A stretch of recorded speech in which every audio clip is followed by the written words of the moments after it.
We have 13 weeks of pure excitement, pure learning, pure sharing, doing business together, bonding. Idea extraction is your bedrock to building a profitable business. Your business has a value, you have worth, and you need to be able to set your price. No matter how great the product is, it has to be marketed. If you have the cure for cancer tomorrow and you don't market it, no lives will be saved. Think about the challenges that we have and why your product or service is going to fill that. You are the brand. We have to find our own unique value proposition. At the end of the day, business is about money. And the big question you're always going to get, who is going to pay for this and how much money is it going to actually produce? The only thing that you need to do is not give up. This is going to be an exciting ride, ladies. So welcome again to week 5, September 15th of the BBPA'S Boss Women Entrepreneurship Training Program. I'm Nadine Spencer. As you can see, my #1 role is Nana to my gorgeous granddaughter. One day I will have to bring you on. Mom, CEO of Brand EQ Agency that I just absolutely love. It's great when you find your life's passion, you know, because then a day, I don't work. I literally show up to a place that I love and I get paid for doing it. And then of course, what drives me in my community pursuits is I'm president of the Black Business and Professional Association. And that is just, it allows me to really change lives in terms of entrepreneurs across, not just the country, the world, which is, it's my passion in life. So introduce myself again. And of course we are all boss women. And I thought next week, what we're going to do, we're going to find new words. So, you know, we're brilliant, we're outstanding, we're strategic, and we're successful. Hence boss. And so next week, we're going to sort of spend a little bit of time and we're going to create new words for our acronym. So this week is week 5, why Viagra sells. I had this most amazing clip, but I thought it was maybe a tiny bit risque. I'll send the link and then you all watch it, but it's the most amazing advertising campaign that I've ever seen. Just the detail, the slight nuance, which is, you know, when you get into advertising, it's that sometimes you don't necessarily have to say it out loud. It's the nuance thing. And this ad is quite nuanced, but maybe at the end of it, if we feel like we want to see my exciting ad, we can have a look at it. So, you know, I say, you know, why Viagra sells, you know, marketing and your business. And I talk about Viagra specifically because you know, this was a video, which I won't play now because it'll just take up too much time. But Viagra, there's $2 billion worth of Viagra that's sold each year.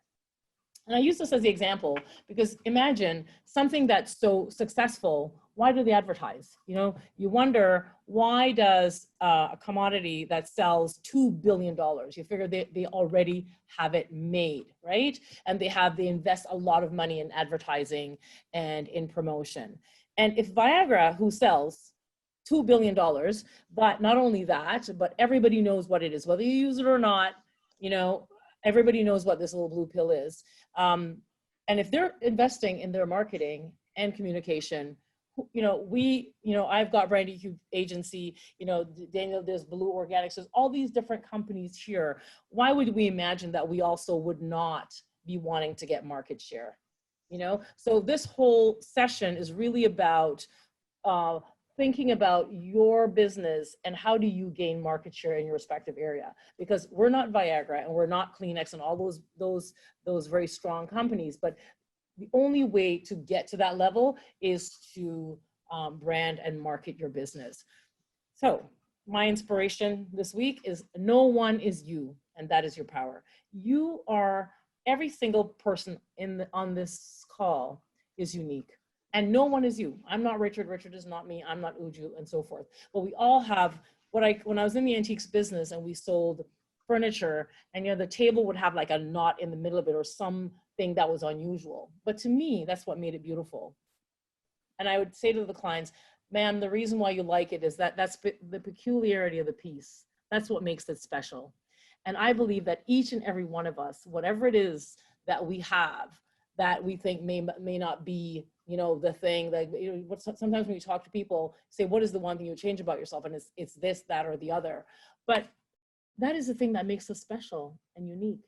And so what we want to do is highlight that, celebrate that, highlight that, and make that your unique value proposition as you build your brand. Because that is the piece that makes you very special.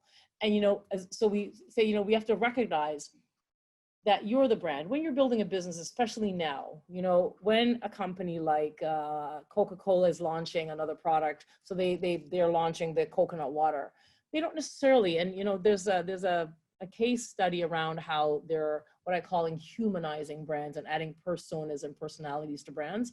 But when you're building your brand, no one will maybe recognize, you know, I always like to use my agency as, you know, an agency that does marketing, et cetera, et cetera.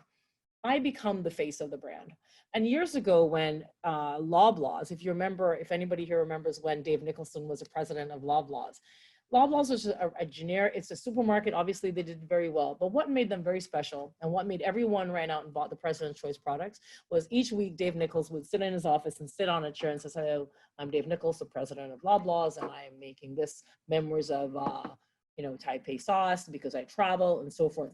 What was interesting is that people latched on to him because he brought what we call now the brand persona to Loblaws. So you as an individual, as all entrepreneurs in your own unique way, have to recognize that you are the brand, and we have to find our own unique value proposition, what I call the peculiarity of the piece, the uniqueness of the piece, to strengthen yourself, your brand, and formulate that into the brand that people will recognize. You know, I came on just now and Richard says, I love your red glasses. So I go in someplace and people recognize that here's Nadine with her big glasses. If you've known me since 1980s, the one thing you know about me when I wear glasses, they're not small, they're going to be huge, you know, because that's just part of my personality. And then it becomes part of my brand.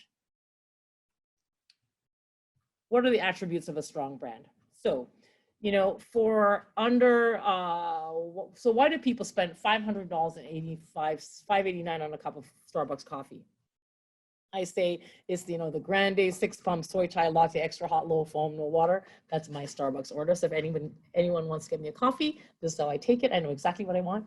But what's interesting about that, it's the whole attribute, it's the promise of the brand. It's how they separate themselves from other coffee places. You know, Starbucks definitely is not Tim Hortons and vice versa. So it's how they separate it's what they build for their point of difference. It's because of the brand. So, you know, and so unconsciously consumers accept the brand premise or the promise. So when you go into Starbucks, you know, it's the atmosphere, it's the environment, it's all of that. You know, when you buy a luxury vehicle, when you go to Target, for example, those are all the promise of the brand. There's a vibe, what I call a vibe to it. And that's what you buy into.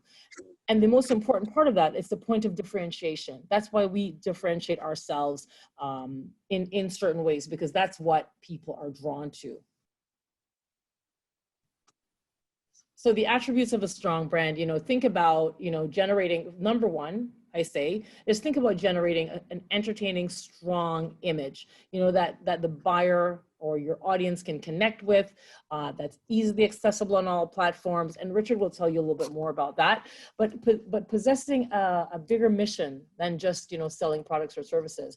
I think I mentioned a while back that CNN started because they wanted to, Ted Turner wanted to solve the world's hunger problem. And so that's how CNN was birthed, because how is he going to solve the world's hunger problem? He had to come up with a central news network that was going to help him tell the story. I find that as part of your brand story, when you can come up with something very large, larger than yourself, it really helps to solidify what the story you want to tell. And that's what people are most interested in, because, you know, everyone wants to make money. There's no doubt about that. The business exists. You've heard Michael speak, to make money. But when we can find something that is bigger than you, where you can take your unique attributes and add it to that, and people can buy into that and invest in that, that will take you a long, long way.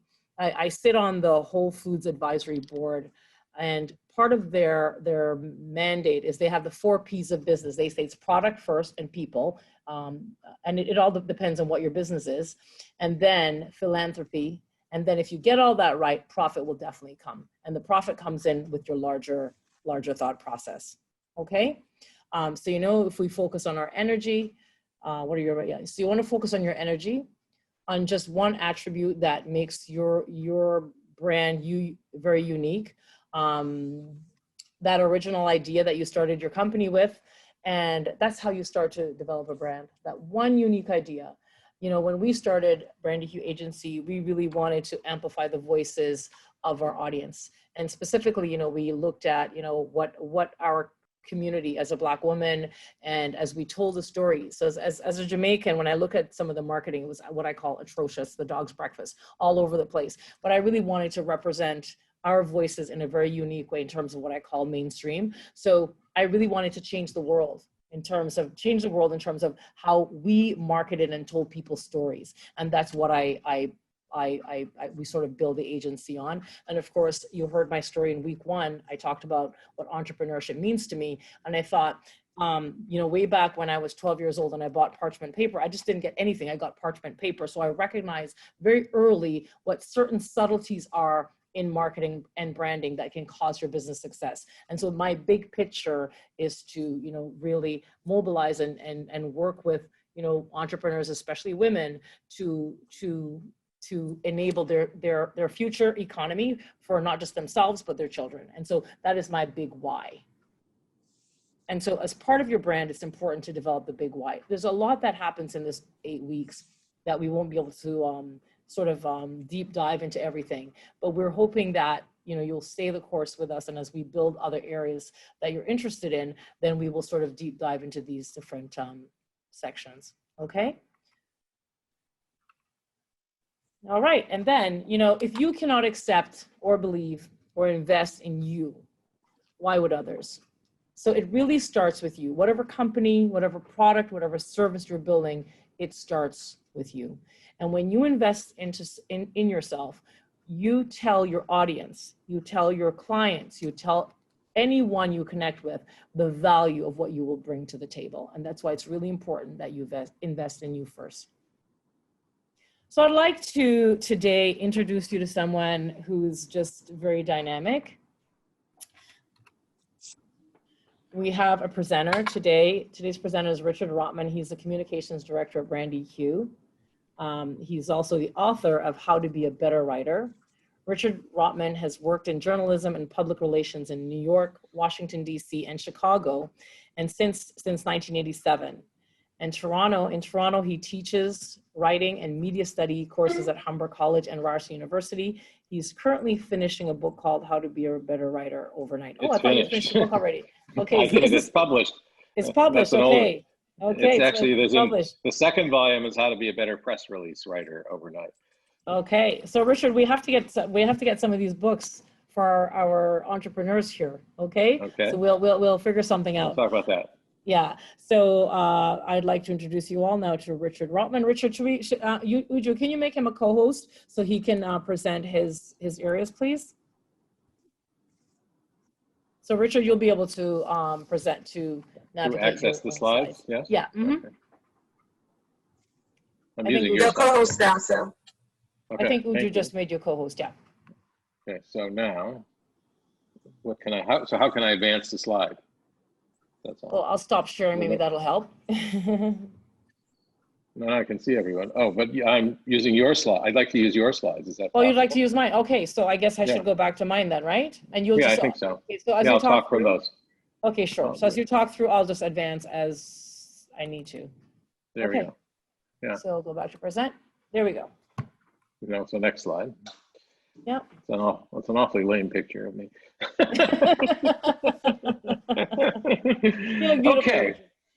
So do you remember way back when, and you're in some kind of class selection in school, and some people didn't vote for themselves because they thought, oh, I can't do that, right? So the lesson here, of course, is if you can't vote for yourself, why are you running?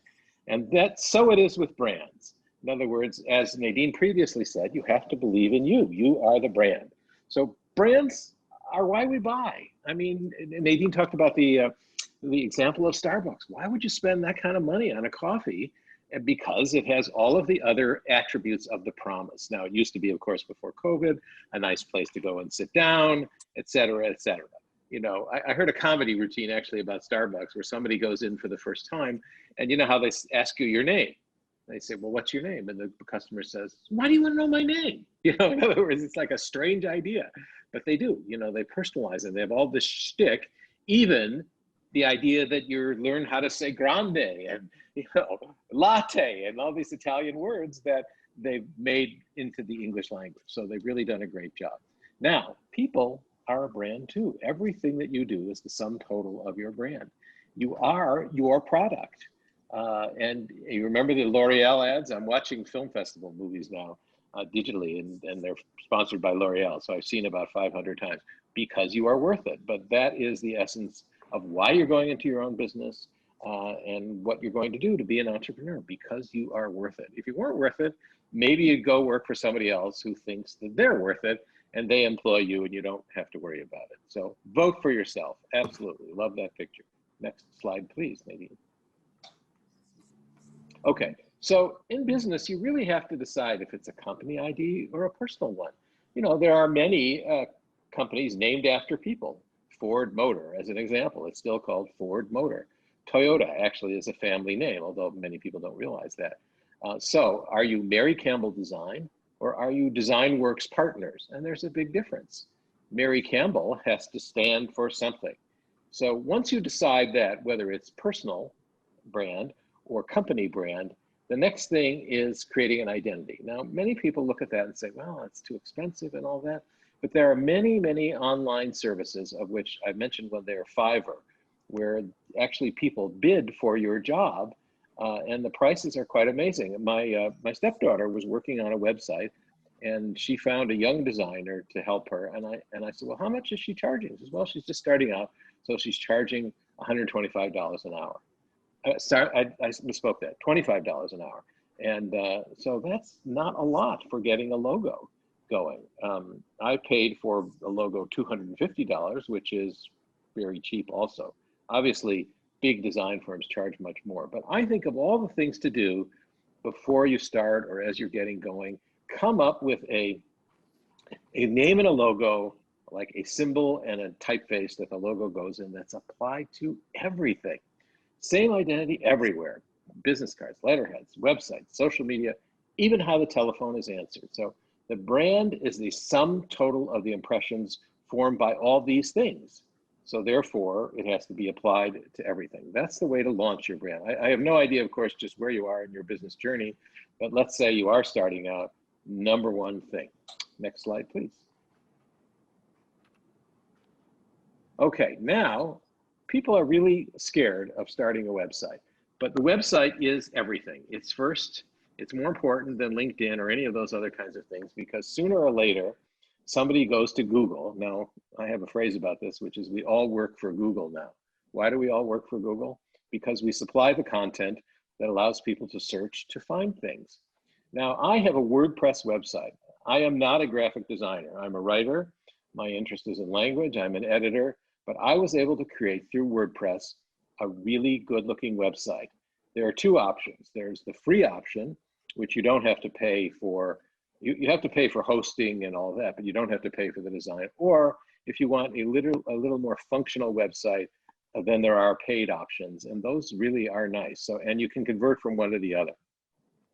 So the website, of course, is your brand image, your ID, what your business is all about, and how they can find you, and ways to get in touch, and so on and so forth. It's not really, at some point we probably ought to talk about what goes in a website, and I'd be glad to answer any questions about that, but just the idea of getting one, having a place to be on the web. And then those are connected to all the other social media things. Now, LinkedIn, of course, is, if you're familiar with Facebook, LinkedIn is the Facebook of business. And it can either be free, which is fine, it works well, or you can pay for many other features to the tune of $64 a month. And your LinkedIn page, again, is if somebody finds out your name, they may Google you and they may go to your website, but the next thing they do is go to LinkedIn, because LinkedIn contains all this information about your background and where you've worked and what your concept is. And it's also a place, along with your website, where you can post ideas and articles. The next thing after that is Instagram and Facebook. Now, the nice thing about Instagram, apart from the fact that a lot of young people look at it, is that you can link it to other places, Facebook and Twitter. Now, I didn't mention Twitter, although I'm on all of them, but Twitter is far more like a news and commentary sort of thing, so I don't necessarily think it's a necessity if you're a a beginning entrepreneur or you're just in the first phase of your business, you can think about that later. Take photos of you and your business and feature them prominently. Now, whatever you do is your own public relations. That's a hard concept because many people are shy about this stuff. But you know, if you attend an event, if you go somewhere, if you land a client, if you open an office, whatever it is, those are all PR possibilities that go on your website, that go on LinkedIn, that go on Instagram and Facebook. All those things are your outlets, and you have to post a lot because Google will never find you if you don't post a lot. There's a whole other science to that. Maybe, Nadine, we can talk about search engine optimization at another point, but those are your droppings on the web, your little Red Riding Hood, and you're putting your crumbs down there, and people are going to find those crumbs to find you. Okay, so students are great at this too. So find somebody like a Humber student, and they will certainly help you. The next slide, please. Now, this is really kind of the essentials of being your own personal brand and promoting yourself. And people who are successful in business somehow manage to get the name of their business in every conversation. As I was at my company, Mary Campbell Design today, or the people at Mary Campbell Design. So it's broadcasting. That's your form of advertising. And don't be shy about telling people what you do. Now, the person that you tell what to do, who could be your friend, may have nothing to do at all with your business, may never be a client. However, they may know somebody who someday says, gee, I'm looking for a design firm. You know anybody? And you know Mary Campbell Design. So that's why the essence of broadening your network to telling people what you're doing is very important. Next, organizations. If you ever notice, if you look at Nadine's resume, for example, she's been in dozens of organizations, whether it's the Junior League, her association with BBPA, York University. That lady gets around, right? And people know her from a number of walks of life, and she exposes herself and her company to those things. So organizations, whether it's a local community business improvement association, a charity, whatever that is, get involved, and you'll meet other entrepreneurs, and other entrepreneurs promote each other. They may not be in your business, you may not be in their business, but the cross referrals are fantastic. And charities are absolutely the first place to go because you're volunteering and people see you in the act of contributing to the community, which improves your brand impression. And in addition, when they all have events and fundraisers, for a small amount of money, you can be a sponsor, and then your name will appear on all their publications. And that is a form of advertising, websites, and it helps your search engine optimization. So be active, do good things, and meet other people who are in like-minded kind of pursuits. The next slide, please. I think those are all your slides, Richard. That's it. I think Okay. so. All Yeah. right. Okay. So, good. yeah. Okay, we have a few questions, so we can just. Sure. Okay. Mhm. So this first one is from Francesca, and she says, do you always have to be the face of your brand? Well, if you get big enough and you have hundreds of employees, no. But if it's you and a couple of other people, you are your best brand identity. I would say that's very important. I mean, you have to remember, it's really not about you. So you're not really promoting yourself, even if you're using your own name. You're promoting your business. You're using your name and your identity to promote that business. I was watching an Apple presentation of new products today. I know they do an amazing job, but everybody in the tech and computer world knows the name Steve Jobs, but yet the company wasn't called Steve Jobs Computer, right? He became the face of the company, and he didn't really love the spotlight, but he did it, and people remember him. Too bad he died young. Are there other questions? Yeah, this is from Tosin, and it says, should you create a personal LinkedIn and include your business, or create a LinkedIn specifically for your business? Well, LinkedIn is really a personal page in a way, and then there are also LinkedIn business pages. So I, for example, have the Richard Rotman LinkedIn, and I have the PR Writer LinkedIn, where you can put a logo. The personal ones, which contain all the information about your business, in my opinion, are far more effective. People go to your personal page.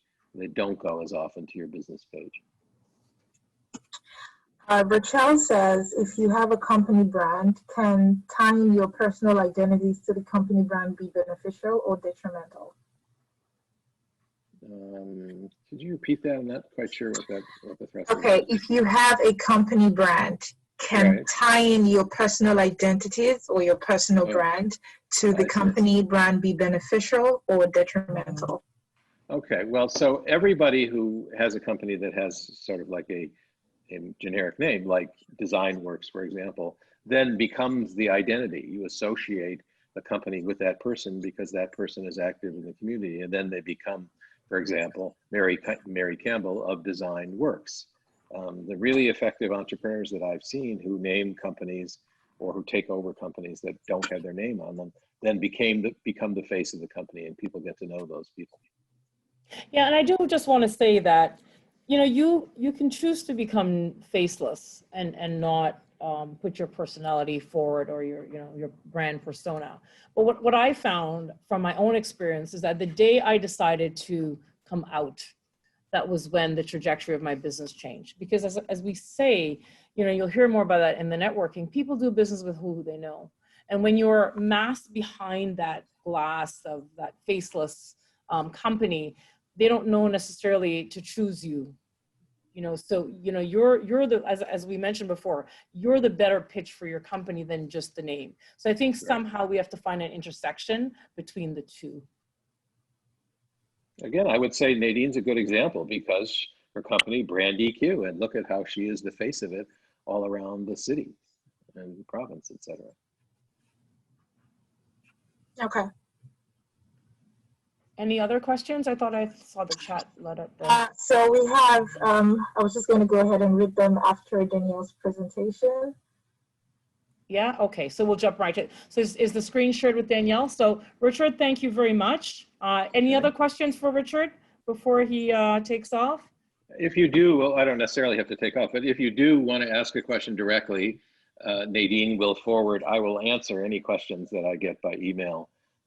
And, you know, I'll certainly be glad to help any of you and, you know, talk to you about your situation. I'm not looking for business in that regard, but, you know, as a contribution to this group, anybody who wants to contact me and ask me a question or, you know, ask me to elaborate on something, feel free to do so through Danielle and Nadine. Well, that's awesome, Richard. Thank you very much.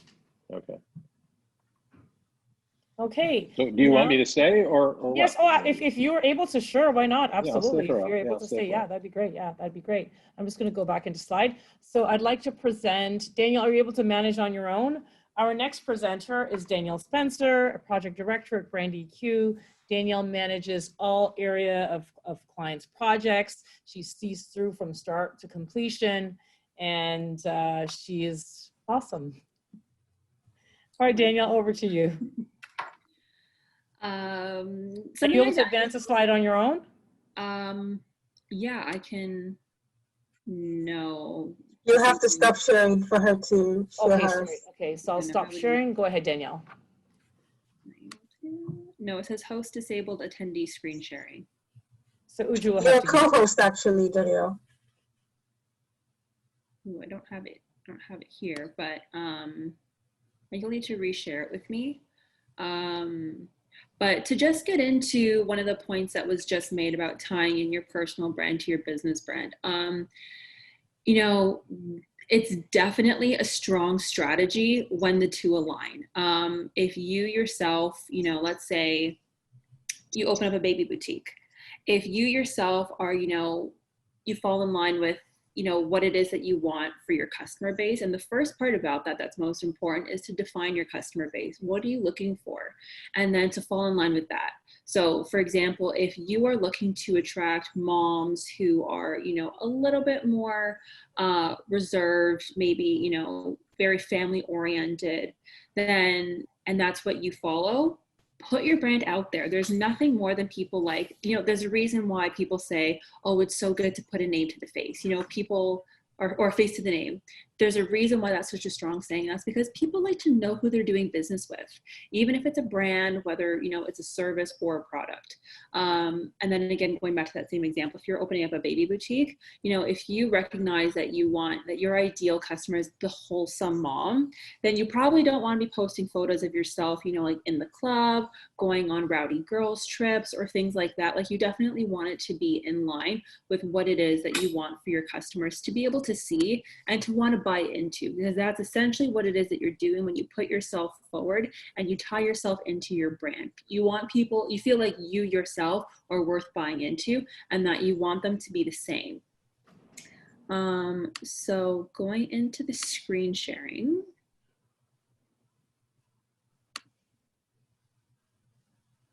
Okay,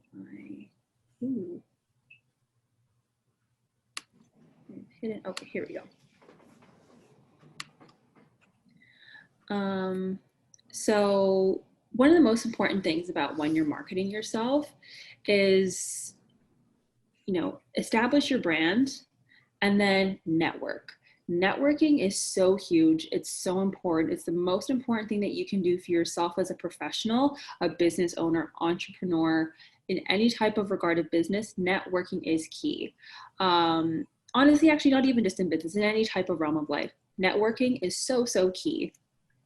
So what exactly is networking? So networking is, you know, it's the process of establishing a mutually beneficial relationship with other businesses, people, potential clients, or customers. And so, you know, it's a term that refers to meeting, you know, people who line up with your professional, you know, goals and needs. And anything that you need to be able to grow your business. It gives you a pool of experts that range from competitors to clients or customers, and it allows you to offer something to them, hopefully in exchange for their services, you know, advice, knowledge, or their contacts. Now, when you're developing these relationships as a business owner and offering assistance to others, you need to recognize that this does more than give your potential clients or like generate referrals. Networking really assists you in like identifying opportunities of partnerships, in joint ventures and new areas of expansion for your business. And so the opportunity for growth is so, so key. And a part of that, you know, we're going to get into why you want to be networking. So when you're networking, something that you definitely want to be doing is checking your intentions. So why are you networking? Why are you at this particular event, meeting these particular people, trying to gain these contacts? You know, what's going to be the nature of this relationship? You know, people can tell when you want something from them versus when you're genuinely interested in solidifying a long-term relationship. If you're looking, you know, let's say that you are in law and you're looking for new clients and you go to, you know, the Harry Jerome Awards and you see a friend of yours who also works in law and you see people sitting at their table and you go over and you want to be introduced to the people who are also sitting at that table because you feel like these people are either potential clients, can, you know, introduce you to potential clients, so on and so forth. Now, when you go over to people, you can't just go up to them and say, hi, do you need a lawyer? Can I work for you? Can you hire me? That's not how networking works, and that's not sustainable networking. What you want to be able to do is genuinely create an authentic relationship with people that's sustainable. When you just want something in particular from somebody, it's very short term.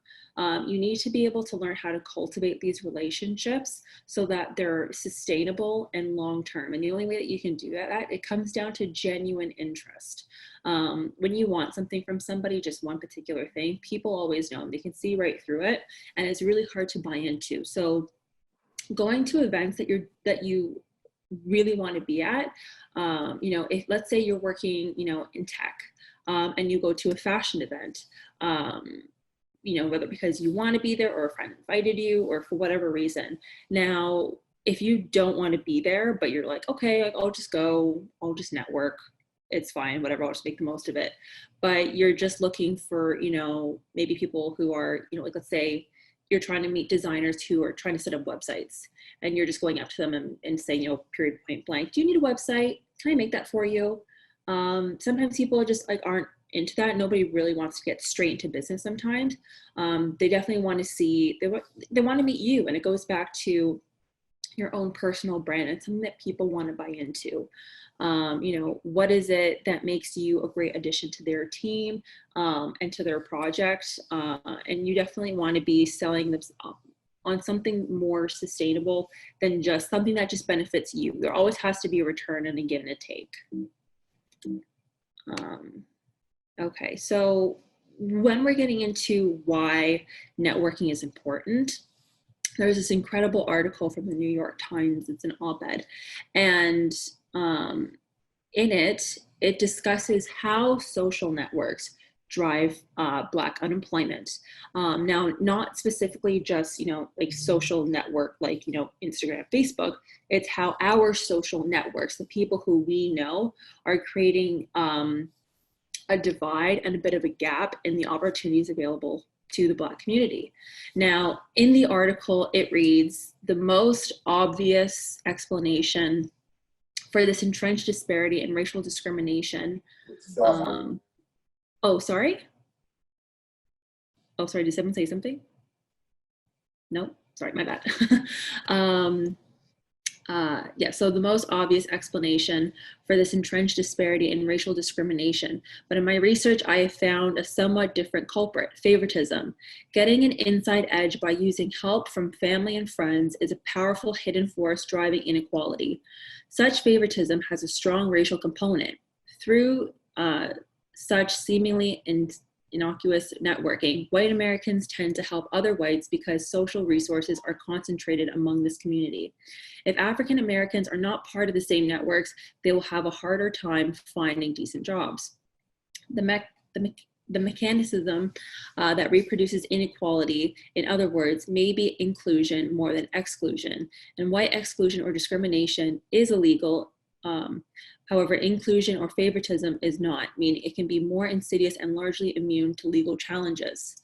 So I think that we can all definitely attest to seeing a group of friends, seeing a group of people at a restaurant, seeing any types of group of people, and they all look the same. And when they all look the same, you yourself wonder, how do you not look at your group and recognize that there's no diversity? A few months ago, Brandy Q had been on a call with, you know, a very popular restaurant here in Toronto. And, you know, the president was saying, oh, we just didn't notice that there was nobody of color. There was, you know, there were no minorities a part of our, you know, upper management team. And, you know, a part of the issue there was that we had seen some photos of their upper management team.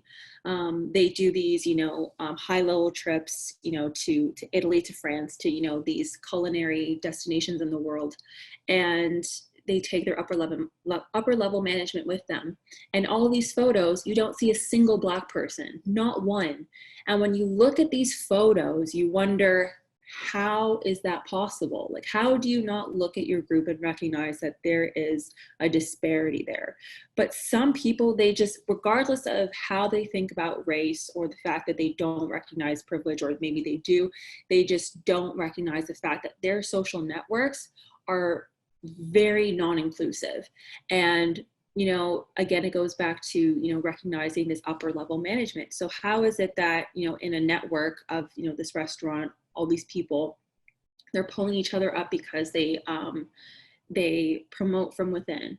But in doing that, in creating relationships, friendships, you know, with their coworkers, they're not recognizing that they're giving stronger connections to these, you know, to their white counterparts, as opposed to, you know, the Black people who do work in these restaurants. And so those opportunities are lacking.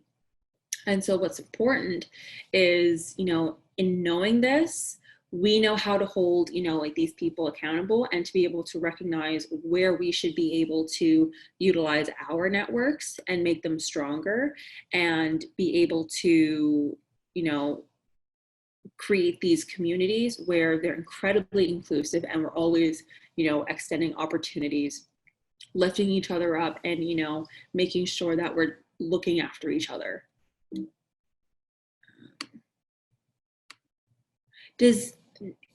I definitely don't want to, overwhelm, with information so far. Does anybody have any questions about any of the things that I've just discussed thus far?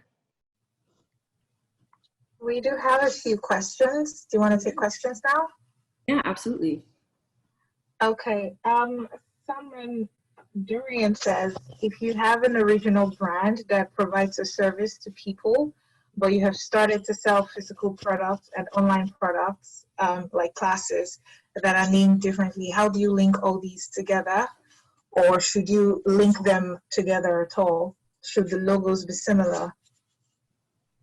I absolutely believe in, utilizing a strong brand to create other strong brands, and to be selling other product lines. When we look at, something like, Betty Crocker, for example, we all go to there when, if any of us ever needs to bake a cake at home, for any of us who are not skilled in the kitchen and need the help of a box, we go straight to Betty.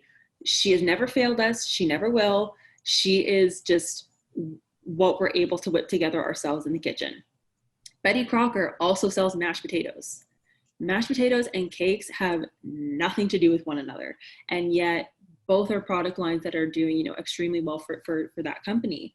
And so being able to utilize, your strong brand name, your strong brand presence is incredibly important and extremely valuable. If you already have a reputation that's extremely positive, people enjoy working with you, or if you have a business, let's say people know that you're amazing at returns, you never get an order wrong, they're dispatched on time, you answer your emails quickly, you're always looking out for your customer experience, it would be so wise to create another brand or product under that same label so that people know they're getting that exact same reliability, that exact same amazing customer service that they're getting from your first venture. And so, if you're able to set up something similar to like a parent company, or, this is why websites are also so important, because when you have a website and people are going to look for you, then you're able to put, at your footer, that you also own, ABC companies, that A, B, C, D are also your brands. And so when people look at that, they say, oh, that's amazing. When we look at, brands like the LVMH, the Louis Vuitton, Moet, Hennessy brand, Louis Vuitton, Moet, Hennessy, those are all luxury brands. And then when you look at everything else underneath them, Sephora, Marc Jacobs, you can't look at these and not see a correlation between what the brands stand for, their values, their customer service, their level of luxury, it all ties in. And so as long as you have that consistency in terms of, what your brand, is in terms of what people can expect from you, it's perfect. Absolutely link them, because, it's the best thing that you can do when people have that notion of reliability from you and your brand. Okay, thanks. Monique says, how beneficial is it to hire a marketing consulting firm to do your website and help with your brand and your logo? Yeah, the benefit of a marketing agency is that, first of all, marketing is literally just that. It's bringing something to the market. It's bringing a person, a brand, a service, a product. It's bringing something to the market. They already know how to sell you, your brand, your business. Like that's literally what they're supposed to be doing, bringing you to the market. And so when you're starting out, it's definitely tricky to know, exactly what it is that you need to be doing. It's tricky to know, why certain layouts on websites offer better conversions and lower bounce rates than, others. It's important to know why a logo is so important. Where do you have, your logo breakdown? Where do you store, your personal images? Do you have all the content? Is your content SEO optimized? Do you have your backlinks done? You need to be able to make sure that there's all these steps that are being taken to make sure that the internet is recognizing you, that people are finding you, that everything is consistent and flows well and ties in, and that you're not missing anything.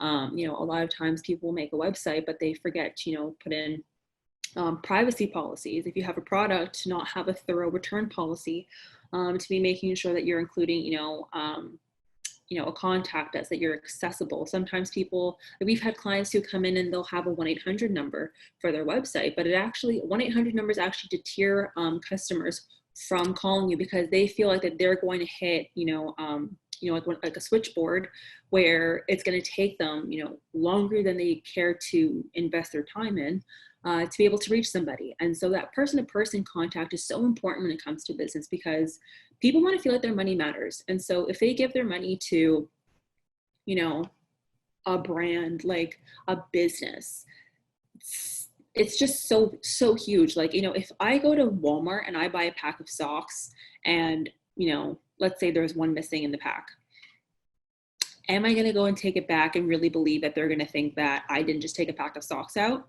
Probably not. And so if I spend $6 on those socks, I'm probably going to end up just giving them to good, or if one doesn't work, like, you know, maybe I might give it to Goodwill, like if they're too small, like, or something like that. So sometimes those policies and the structures of large businesses, you know, there's a reason why people like to give their support to small businesses, because they're so much more personal. It's often a better experience, and you're able to, you know, personalize someone's shopping, you know, experience. So it's definitely better.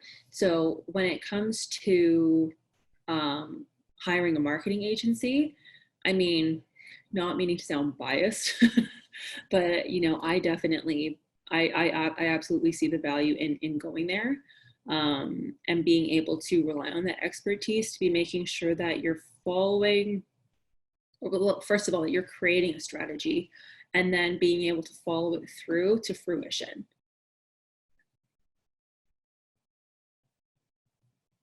Oh, you're both. I'm muted. We have one more question here. And, you know, I want to weigh in on that just a little bit. Of course, I can always add it to my next section. But as you build a story, it's like you're building a house and you want expertise. You know, certainly you can sort of custom build it yourself. But one of the, I mean, obviously I would champion, and Daniel, I have to say your answer was great, because you certainly didn't lean into that, you know, one should hire an agency. But I remembered we had a client, a very notable politician that had invested a lot into their brand. And they came to us because they wanted something different in the landscape of where they were. And we gave that person the rate, and they said, I believe in investing in my brand. And although I've spent a lot investing in my brand, that I need to continually invest. So whether you learn, and there's, you know, there's ways, and we can certainly show you tips on how to do it yourself. But when you get an expert, it catapults your brand to the next level. And when you're participating in the growth of your business, it really shows when you've made that intentional investment.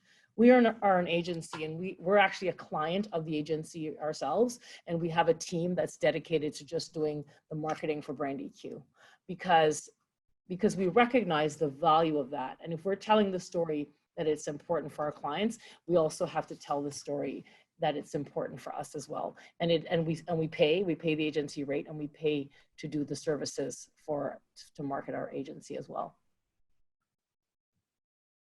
Any other questions? Awesome. So yes, there's one from Tosin, and it says, what do you think is the most crucial aspect of creating a memorable logo for your brand? The best way to create a memorable logo is in the way that you're able to utilize it and its versatility. Let's say Disney. Disney has one of the best logos that breaks down impeccably. Coca-Cola the same way, Chanel is another one. Now, going back to Disney, I think we all know a Disney movie opens, it has the castle, it has the little twinkly star coming on around, and it says Disney or Walt Disney Company. Okay, so that's it. So the castle with the star with the Walt Disney Company, okay? That's one logo. you can take any element from that logo and be able to recognize that it's Disney. You can take that D, you know it's Disney. The castle, you know it's Disney. You see the Walt Disney Company, you know it's Disney. Coca-Cola is the exact same thing. If you were to have just a red with a squiggly line, you would be able to recognize that is Coca-Cola. Chanel, the exact same thing. You have the two C's in the circle, you know it's Chanel. And then that same logo, it can be included with the actual full Chanel. They'll use just the word Chanel, they'll use them together, they'll use them separately. You recognize it. And so being able to create a logo that can break down like that is so, so useful. Even here, like looking at the screen that's shared right now, you see the BBPA'S logo. The BBPA can use that logo in itself, or they can add the Black Business Professional Association underneath. So being able to have, you know, a logo that has the name of the title and it has a, like the letter mark or the logo mark, it's perfect because sometimes you're not able to use a fully horizontal space. So to have something that fits in a square is perfect, but you don't exactly want to make your full logo that small. Brand EQ is the exact same way, where sometimes they'll just use the EQ, the brand EQ marketing communications. So being able to use a logo breakdown like that is incredibly versatile and useful and so, so handy when it is that you're creating a brand. So the next question, Daniel, and I don't mind putting that out to you again. Francesca's asking, can we talk a bit about pricing? I love it, Francesca. You've read the money, you've listened to the money episode very well, even though we didn't show you the Jerry Maguire version. I don't have a specific question, but mainly, how can my brand logo match pricing for my target niche? Did I ask that properly, Francesca? Or you can unmute her, Uju, and Francesca can ask her question in case I did not do that proper. Yeah, I think you got it. Okay, all right. Yeah, you got it. Great, thanks.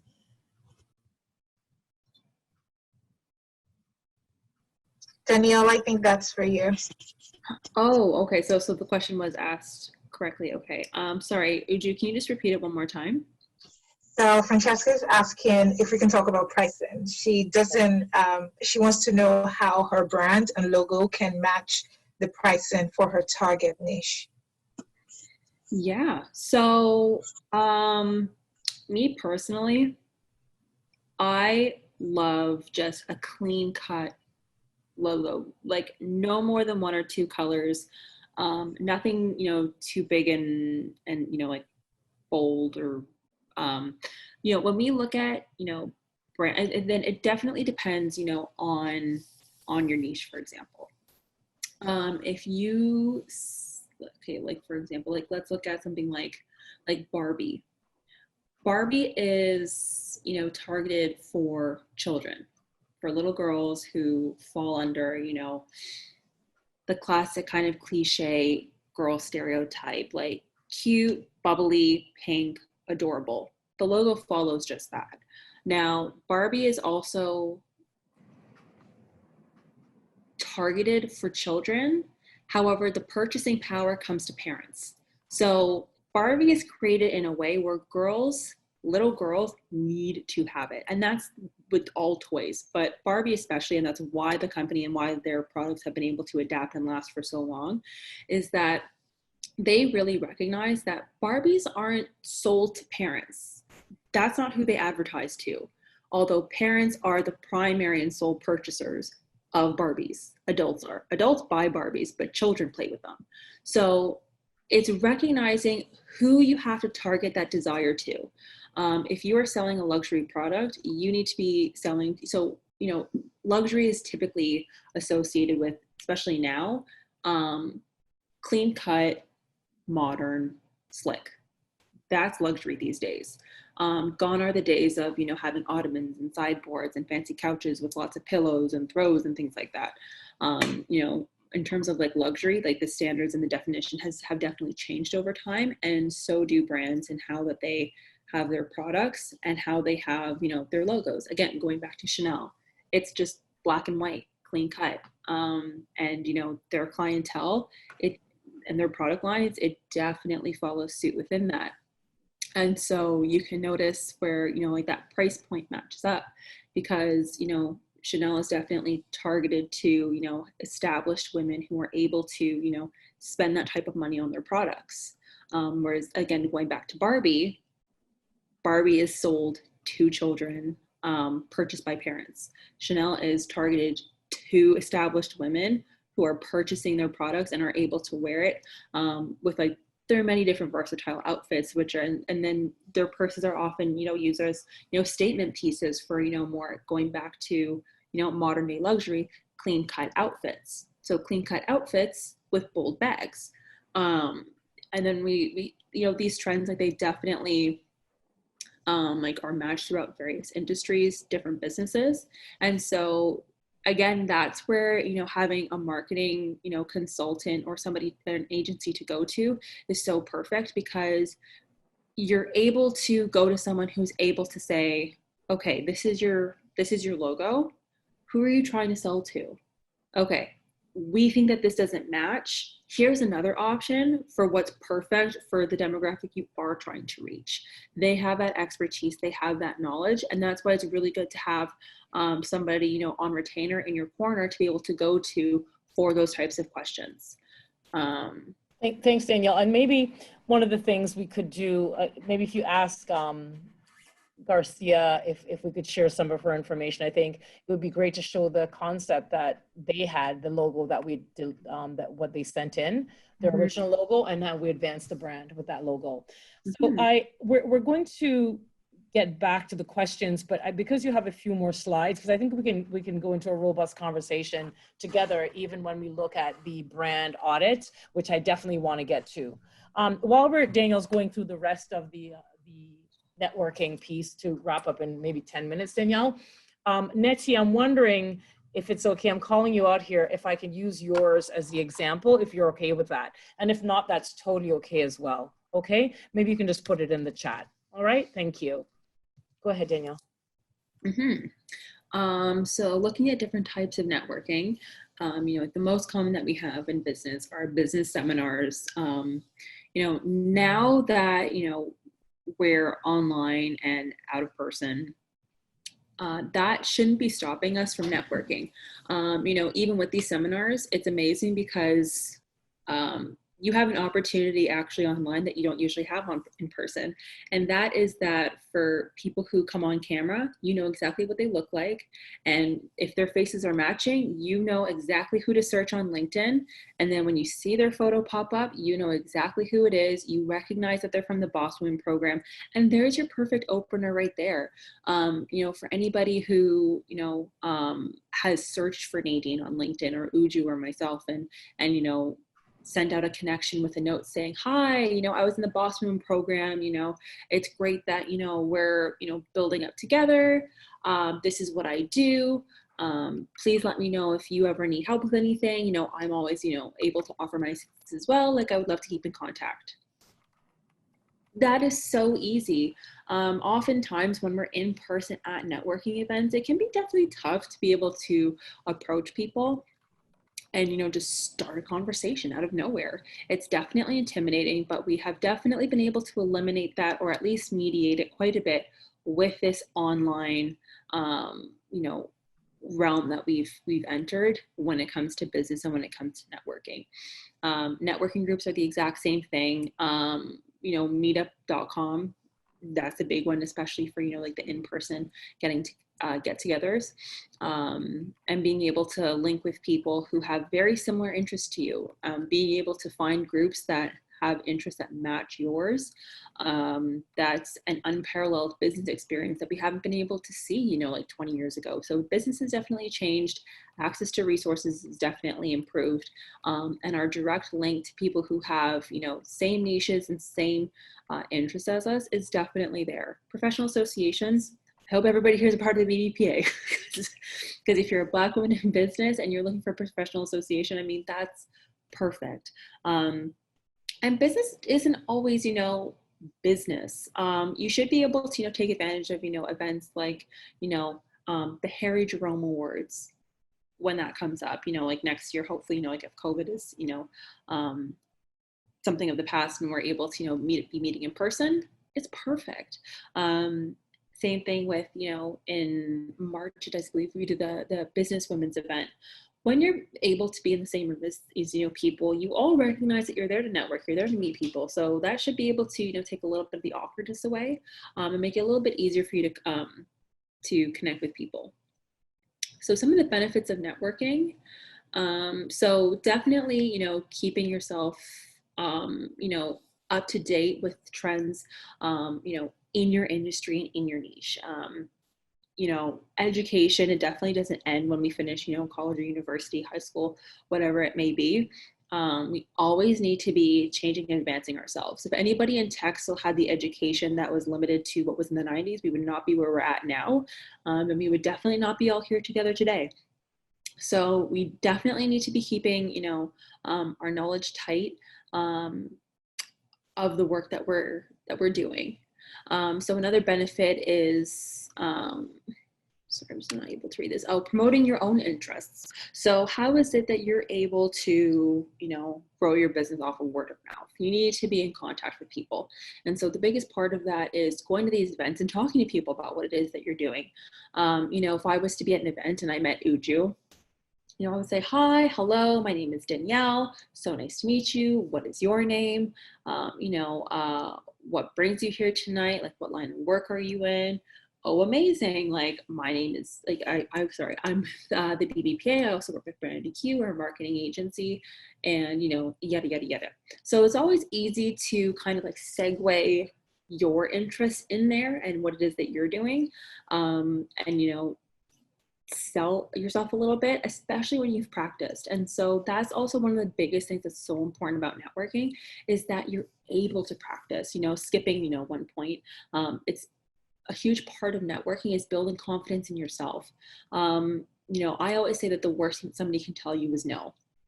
And so when you're at these networking events, even if you want to get somebody's contact, you know, just start the conversation. Then when you finish, when you go home, you know, reflect on the conversations you had that night. You know, what was spoken about, what you said, what you heard, and then where you feel like you could have done better. That's always such an important part about these events and this skill. And that's exactly it. It's a skill, and you do not get any skill without practicing. And so just pushing yourself out of your shell is a huge part of it. And again, it gives you practice to speaking about your elevator pitch and about your business, because a lot of people, they actually don't know how to speak about their business. Some people will say, you know, I work in marketing, and that's it. You need to be able to delve into your business, talk about what makes you different. What is your focal point? What is your niche? What makes you stand out from any other person who's working in your industry? You need to be able to have those points down within a minute when you're talking, to be able to stand out, and for the person who you're talking to recognize that you are somebody to know and you are somebody to keep in contact with.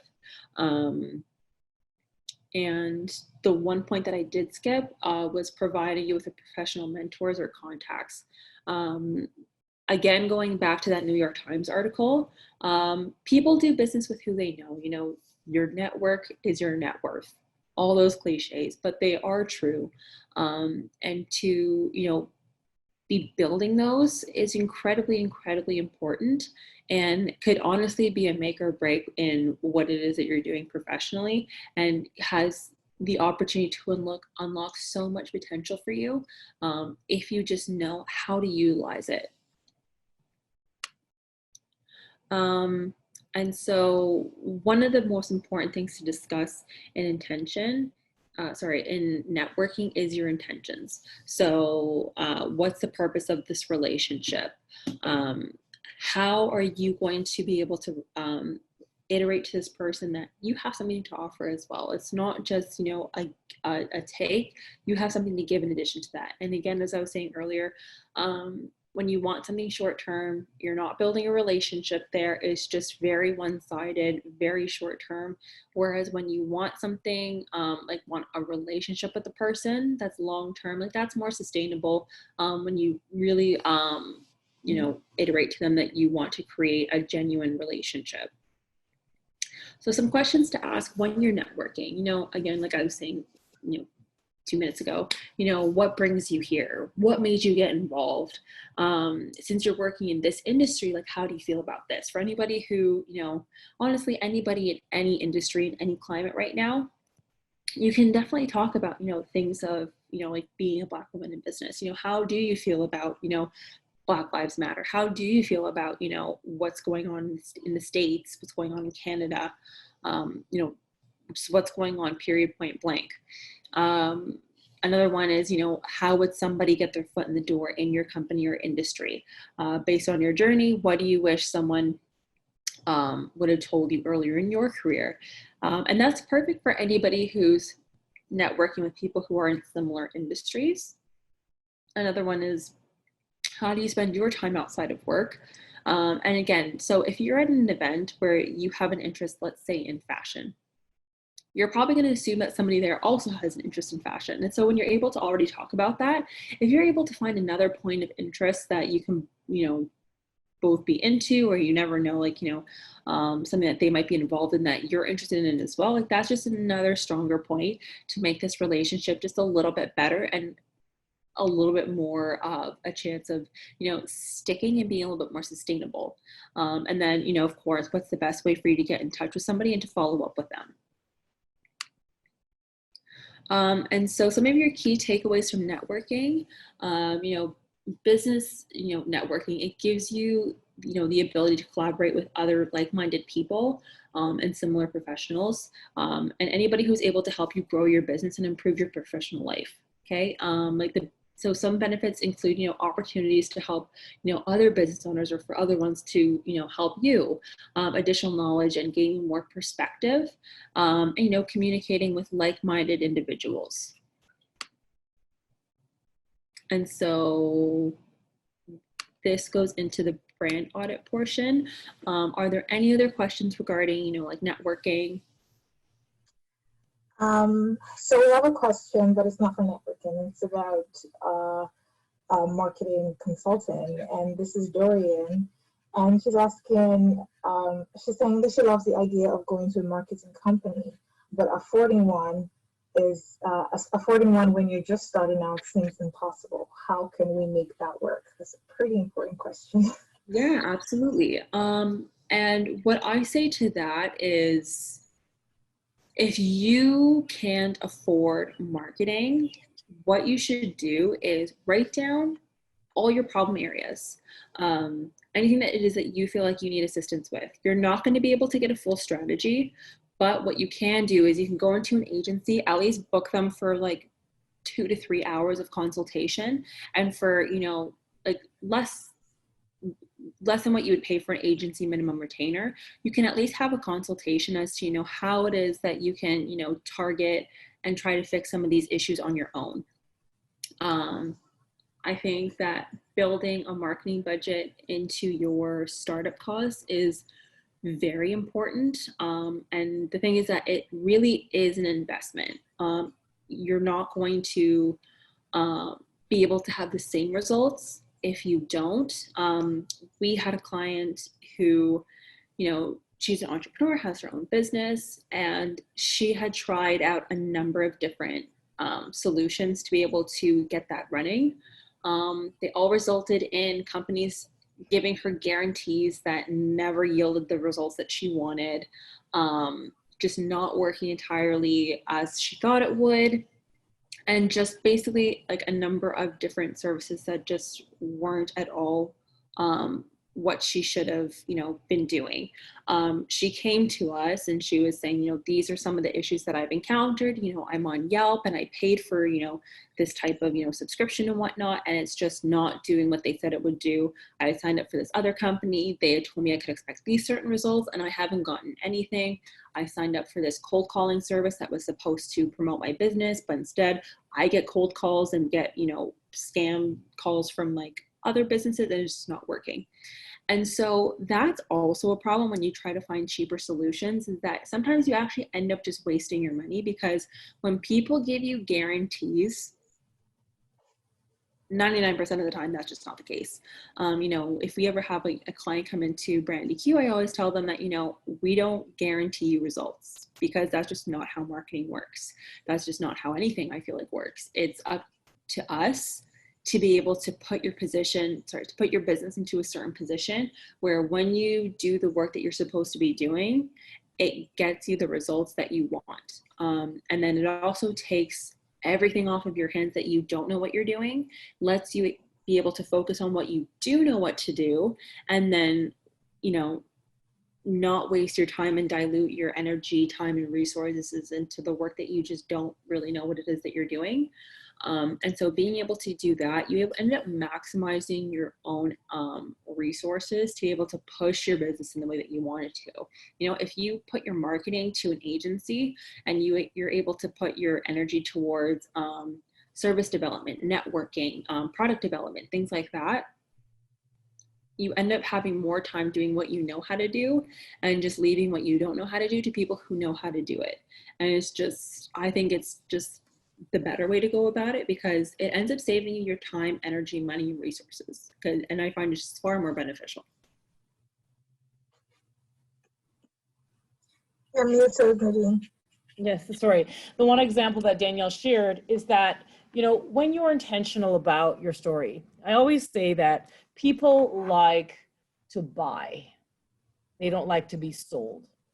And, you know, there's a whole range of what PR is versus advertising versus, you know, all those streams. And so PR, and Richard, I don't know if you're still here, PR is someone saying that you're great, you know? So when someone, you know, writes an article about Uju and says Uju is a dynamic writer, she's a dynamic marketer, that's great.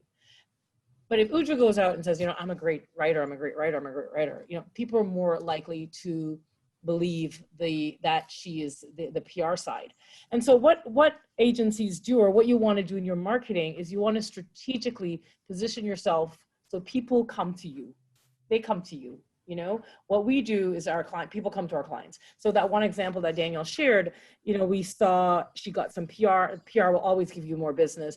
And just recently we see on the social media platforms, welcoming a new client. And so those are things that a strategic position can do. I see one of the questions here. What is a reasonable percentage or range you should dedicate to your marketing? I always say that, you know, as when we did the financial piece with Michael a few weeks ago, there was a spot there for marketing. I always say, depending on who you are, your marketing should be at minimum 10%, and that is on the low side. 25% is the range. However, I remember we had a client that had an olive oil company from Italy, and he says, Madame, I want to do $1 million in sales. And he says, can you do that? I said, absolutely. Can you put $1 million into the marketing? Because sometimes that is really what it takes. It depends on your industry. It's not a hard and fast rule. Minimum is 10%, but it depends on who you are. We had a major celebrity that came to us. I mean, major celebrity. And, you know, what was his range? You know, well, he's already bringing what I call brand equity. So his range is, 5% of that larger budget. So it all depends. There's no one size fits all. Depends on who you are, your industry, the current marketing you have, and the brand that you've established already. You want to pull another question, Uju, from the box?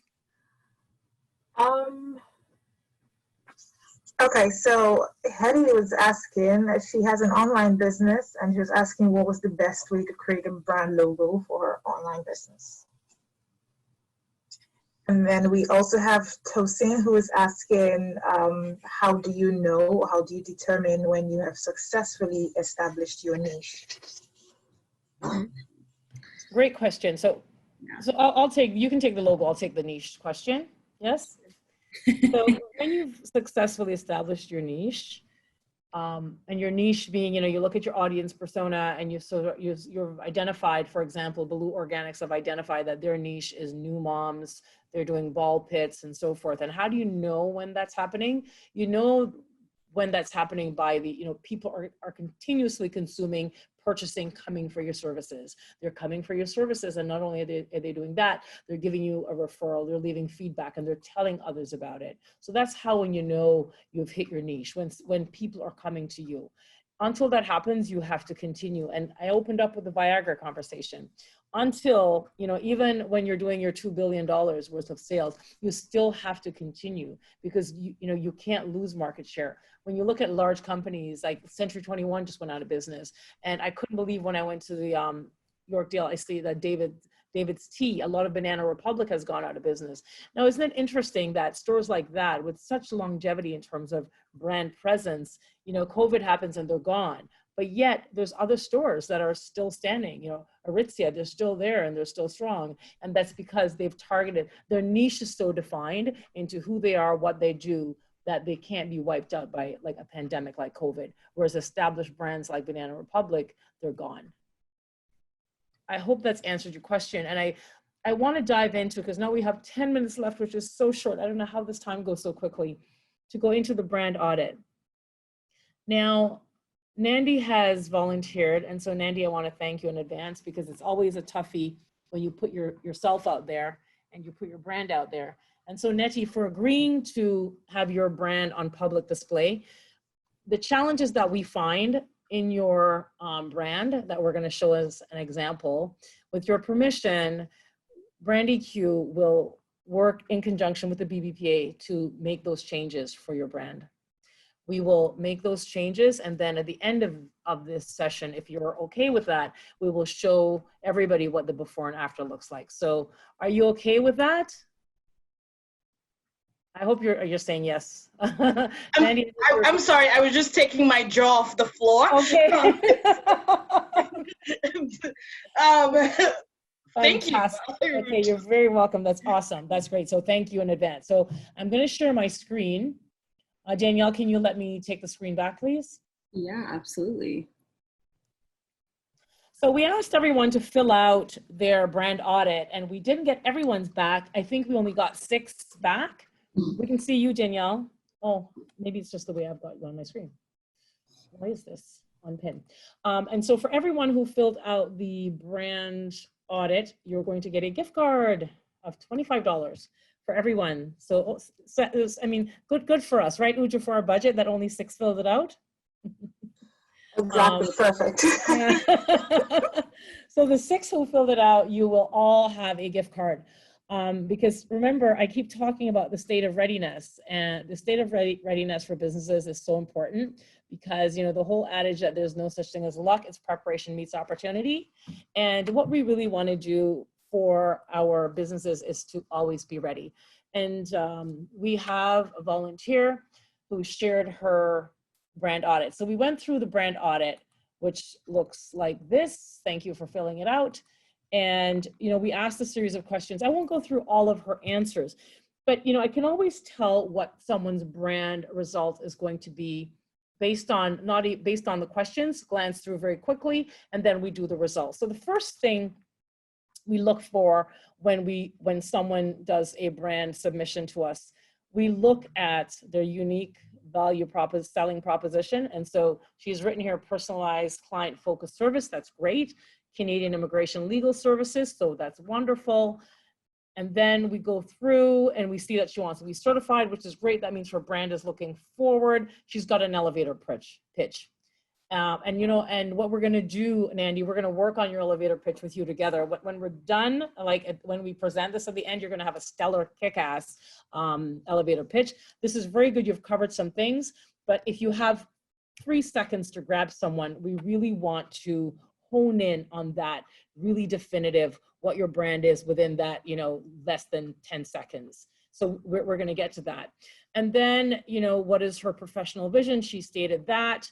Now, would everyone in your company describe your brand similarly? And she says, we wrote not applicable. And I guess I'm guessing that we wrote not applicable because maybe because of the size of the team. But, you know, I always say this, that the person in our building, so we're in Don Mills, our office is in Don Mills, and if you go upstairs to the 3rd floor where our receptionist is, and you even if you met any of our neighbors, they can tell you exactly who we are in terms of our brand identity, just by the way we represent in this large space. So, and Nandi, there's a way to do that, and we're gonna talk through how to do that. And then we asked about your visual identity. Please note where you score in the in the score. That was sort of left blank. Is your name trademarked, registered? So that's great. Those are wonderful. Do you have a single logo or trademark? Yes, you do. Does it come across consistently in all your materials? So your sheet was very clear in terms of what it is. What does it look like? You talk through all of that. You said some were outdated, but you're working on them. And then it says, are the colors consistent? You said yes. Can they be found? Can you be found online when you search your name or product or service? So we're going to test that. And you wrote yes. Do you have a clear visual of what makes your brand unique? Not sure. So we're going to get to that at the end of this. And then does your industry keywords, do you have industry keywords, and does your clients know where to find you? You wrote specifically yes. So we're going to just test that. And do you show up online? Yes, I am. I'll see. So you wrote that you show up online. So let's go now and have a look. So one of the first things I did, one of the other things I noticed was that there was a Gmail address connected to it. And maybe that's just connected to because of how you did the survey. But what we want to do is always have the same uniformity for your brand across all platforms. I very rarely use my Gmail. The reason why I use the Gmail is because it's tied into YouTube. But when you're identifying yourself as a brand, and you heard Richard talk about whether you want to be the clothing store, or, you know, Carol Parsons. And so you want to be, if you are Nandy's associate lawyer, then you want everything across the brand to look like that. So I did a Google search. And when I did the Google search, I found it. So we have, and here's the thing, everybody, when you Google your name, you will find yourself, you know, unless, so when you Google Danielle Spencer, there's a lot of Danielle Spencers. There's a famous celebrity that was married to a Danielle Spencer. And when that happens, you know, there's a way to to change that. So you will show up in a different way. So when we Googled Nandy, this is what we found. So we can clearly see that she's a lawyer, women leading law, and all of these things.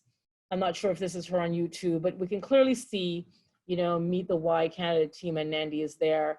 So this is good, right? This is good. And then obviously the objective is to have more. So then when we click in to the website, who am I?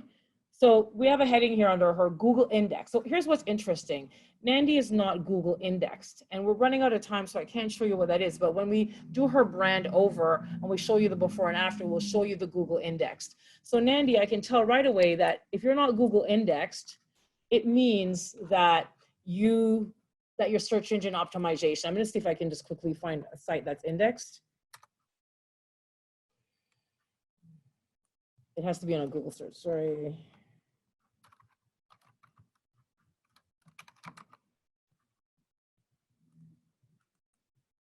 I'm not able to get it on this platform. And we're running out of time. So, you know, I'll do the example and I'll show you guys what an index site looks like. It'll have all the different areas of who gets the most search. What areas on your website get searched the most. So Nandy's isn't showing that, and it tells me that she's not her company is not search engine optimized. And so it means that there's not enough keywords in there for people to find her. So the other thing is that she mentioned that she was, people could find her by keywords. So just look at immigration lawyer.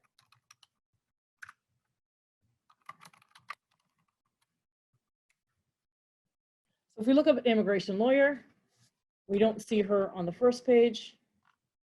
And when I looked, she wasn't on many of the pages. So there's a way to do that. Nandy, what you need is a long tail keyword. And just because lawyers are so competitive, there's lawyers like Diamond and Diamond, and you know, Mitkowski immigration lawyer, they will pay a lot of money to be indexed so they're on the first page. And when I talked about indexing, this is what indexing looks like.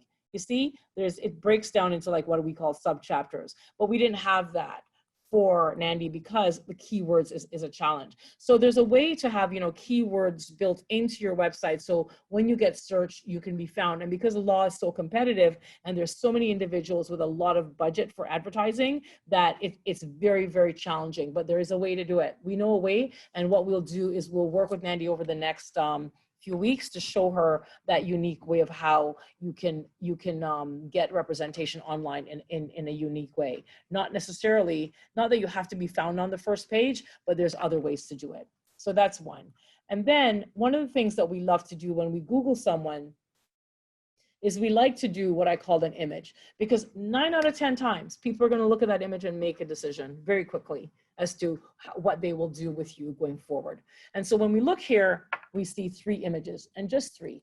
And so one of the things we like to do is I like to look at the size of the image, because if you look at the size of the image, what it does, it tells you how intentional that person is about their business. Are they going to put high-res images up, like huge images? You know that a lot of the times when someone is using your information online, they're not necessarily calling you for a photo, or if Nandi is very busy and she doesn't have time to send the photo, someone is going to go online, they're going to download this photo.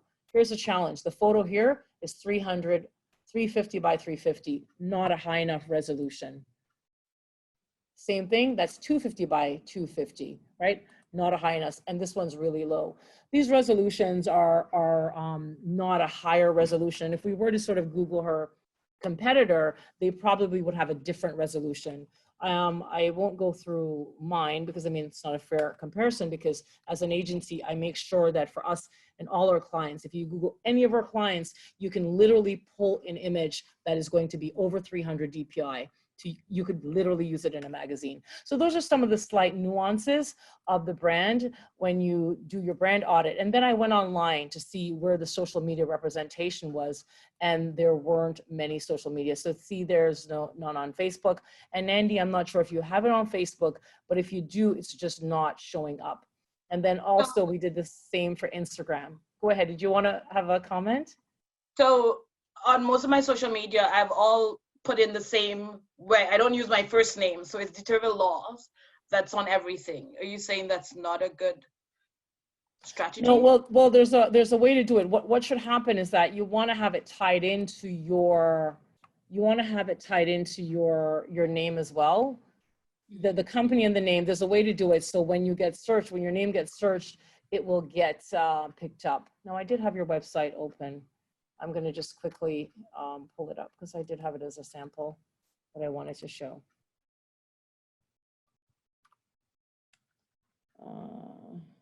Right here, got it. Yeah. So here's our website. So we come on and here's our website. So we have, and so we're going to take this, and then with Nandi's permission, we're going to do a brand overhaul. And we're going to show you the before and after. There's a lot happening here. And when we talk about synergies in a brand, there's something that has to happen. You know, when you walk in, this is Nandi's office. So when you walk into Nandi's office, there's a synergy that we're looking for. So the logo is great because, you know, the logo is this fierce woman holding up the scales of justice, and she's got the sword or the scepter ready to fight for her people, right? But there's a correlation. You know, someone had asked earlier, you know, whether or not, I forget the question, but it all had to do with synergies of the brand. And I talked about what the landscape of the brand is. So when we talk about font and logo and even placement and image, it all has to tie in very tightly together. There's slight nuances in brands that says a lot. Even though you're not online speaking about this, it says a lot about you. So we have a lawyer, but our date here, it says 2019. So what this tells us is that we're not paying attention to the details. And when you want an immigration lawyer, you really want someone to pay attention to details. Of course, she's paying attention to the details. There's no doubt she's a very good lawyer at what she does, but someone is not managing this. So that says something. So we're going to fix this. And normally what we do is we have a calendar for clients, and we say every year, January 1st, December 31st at midnight, we change everyone's copyright here. So they're in line. Now, for a legal site, you'd want to imagine that there would be a disclaimer around privacy. And one of the things we normally don't do when we sort of use another, like we know GoDaddy is powering their website, we don't give GoDaddy the accolade. We remove them from the footer, and we put other call to action things on the website. And so, Nandi, I really want to thank you for being open to sharing, because, you know, it's a big part of learning. And remember, when we started, I say whatever I say comes from a place of love and respect, and it's just a way of improving and growing the work that we do. And so we see 2 areas here: Canadian immigration law, wills and estates. So that's great. We have a subscription button here, and then we have all the social media parts. But what was interesting was that I missed that, and I shouldn't have missed that. And then we have our social media. So this is great. We've got great followings. We've got great posts. We've got this line here. There's a few things that we're going to work on, and you'll see when we do the analysis of after what happens. So when we look at the posts, you know, this one got a great like. You see, when we talked about how when you're the brand, what we recognize is photos with Mandy gets high views. That's 85. That's 109. That's 7. That's 20. So we recognize that when it's a photo of her, see, that's 97 versus this that gets 7 versus this one that gets 13. So to the point of whether it's good to use yourself in the brand, right here, as they say in law, it is ispa loquitur, the thing speaks for itself. Right here, whenever there's a photo of her, her posts are the highest. So it tells us that people connect with people, they connect with you as the brand. So that's excellent. 10 stars for you on that. That's really, really great. And so, you know, I'll leave it at that. But, you know, one of the things that we go through when we look at the web, and, you know, we want the fave icons. So in your website, this at the top here is called a fave icon, where you see my mouse. And so what we want to do with that fave icon is we want to personalize it to the brand.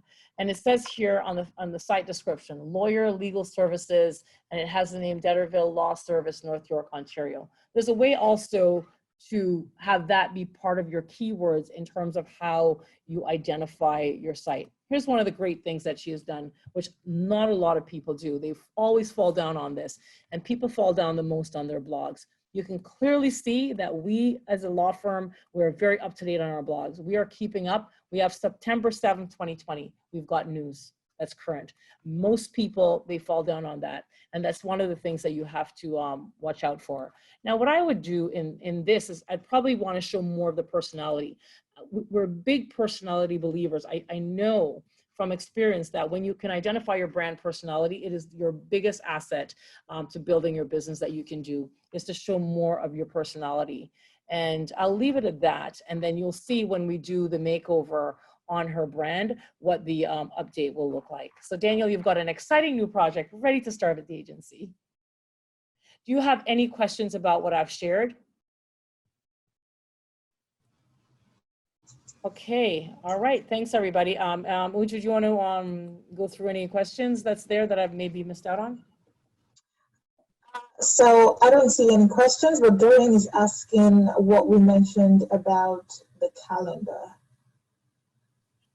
Oh, wow, I don't remember. So I guess I was cutting out. I don't know. I don't remember what I was saying about the calendar, updating the calendar and details. Yeah, I see. Yes, I remember. Yes, I remember. You see at the footer, thanks for that, Dorian. Yes, at the very footer, it's there's a copyright bar, and normally you put the date that is on your website. And so I go to some people's website, it says 2017. Can you imagine? You want to always have that be 2020. That should always be 2020. And so you put on your calendar every year, December 31st, you're going to make that, just as the year flips into a new one, your website page at the footer is also going to convert into a new year. Okay. Awesome. I think that's all the question we have. And I know we went a little over time, but this has been such a fantastic session. We talked about the characteristics of, you know, building your brand, the characteristics of having a memorable logo. We talked about the importance of networking, and congratulations, Nandi, your business is going to have a free makeover session. Like, what? I knew that this session was going to be amazing. I just didn't know it was going to be this amazing. Come on. And so I would just segue into, because I know that all of us, we have great businesses, or we have great ideas that we want to build into businesses. And so I know that we need all of these services. And we have the BBPA'S coming up. So if you are not a registered BBPA member, now is the time to go register. We have the BBPA'S program coming up. BBPA'S is the Business Advisory Implementation Development Services.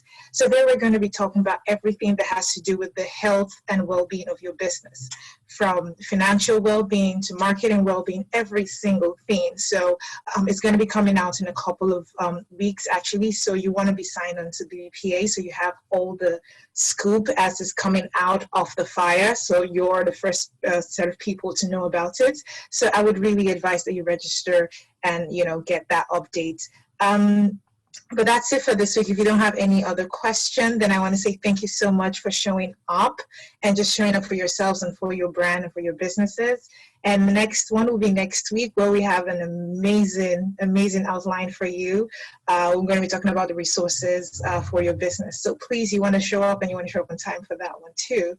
Thank you very much for showing up. I think with that we have come to the end. Yeah, thank you. You have a question. There was so much more, you know, because, you know, we didn't get into all the elements of marketing, the social media and all of that stuff. And, you know, the photo, I know Danielle had a comment she wanted to make about the professional headshots, but part of this program that we wanted for everyone was for you to all leave with professional headshots. That's not happening now because we're not in person because of COVID, but we're going to set something up for us to all do it. So Danielle, you want to just go ahead and mention? Yeah, well, I mean, at Brandy Hugh, like for some of our clients, we're actually doing professional headshots this coming Thursday from 11:30 a.m. till 4:30 p.m. If any of you are interested, I can definitely give you more information. If you want to just send me an email at danielle@brandyhugh.com. I'll just pop it in the little question, the little message bar thingy. It's going to be with a professional photographer. You're going to get 3 finished shots and have access to all the raw images, as well as there'll be a hair and makeup artist on set. And then if you need wardrobe services, like we can also discuss that as well. But we have an amazing photographer, an amazing studio that we're doing it at, and we have 3 slots left open. And so that can go to the first 3 people as part of this program that responds, that A, has the time in which to do it, and that responds right away. I mean, I would love for Nandi to be one of these persons if you're able to, just because your brand is going to get made over. So Nandi, you can certainly let us know right away if you're able to make it, because it's short notice, and then 2 other individuals, and that's part of it. Mm-hmm. Thank you. I think I would be juggling my calendar for that. Okay. Awesome. I will Wise decision. I will try to see if I can make it and let you know. Yeah, let us know. Let us know. There's a wide slot, so let us know. Yeah, there's a wide slot. And so if you were to just let us know like which 30-minute period, you know, would work for you, it would be a total of an hour, including hair, makeup, and wardrobe. So if you just want to let us know like which time slot like would work best for you, perfect. Awesome. And I imagine, Nandi, you're on the WhatsApp group, so you can just let us know there as well, and all the information will be sent to you. So thank you so much, everyone. With that, I believe we've come to the end of today's session. Someone was asking if the recordings will be available. Yes, it would be, but that would be in the next couple of weeks. But you would have access to the video. De La Fonte says, will we have another opportunity for the headshot other than tomorrow, Danielle? Yes. And someone's asking how much does it cost? With this program, you, as part of it, you will have, when we're done, your headshots done. One, you know, I think you'll get 2 photos per individual. You show up and we'll have a professional headshot done. We'll schedule a day when we can meet either here at Brandy Hugh or at the BBPA. It's just that here there's parking, which at the BBP there is not. But we'll figure it out where you can come in and get your headshots done, because it's very, very important part of your business. Will there be feedback around the submitted brand audits? Yes, there will be feedback around the submitted brand audit. We will connect with each of you one by one who submitted the brand audit, and then we'll go through a response with you. So that's your first bit of marketing mentorship. Okay, Joanne is asking if we can provide that later today or early tomorrow. What do you want to provide? Please specify. Okay. The brand audit. So yeah, I think the brand audits, it'll take a week to get them back, because we'll have to go through all of them. So you'll get them back by the next class. We'll try to get through them as quickly as possible. And what it'll be a half-an-hour consultation on the phone, and we'll go through with each and every one of you, like we did with Nandi today, based on the responses and what could be next. Awesome. But just to, you know, because this is just one session and we had to cramp all of this, there's a lot to learn in marketing. From marketing research, marketing technology, there's a lot to learn. We can't possibly cover it in 2 hours. And so you would have to like keep learning and keep exposing ourselves to knowledge. But it would be such a great opportunity to do that brand audit for 30 minutes with you, and then you can just build on it. And again, sign up for the Bates program that's coming up soon, because that would be also another added advantage for you and your business. So thank you so much, especially Ovia. I noticed you've been sitting in your car for the past two hours. I know. Let's all applaud her. She's like, as the sun's going down. Yeah, that's like.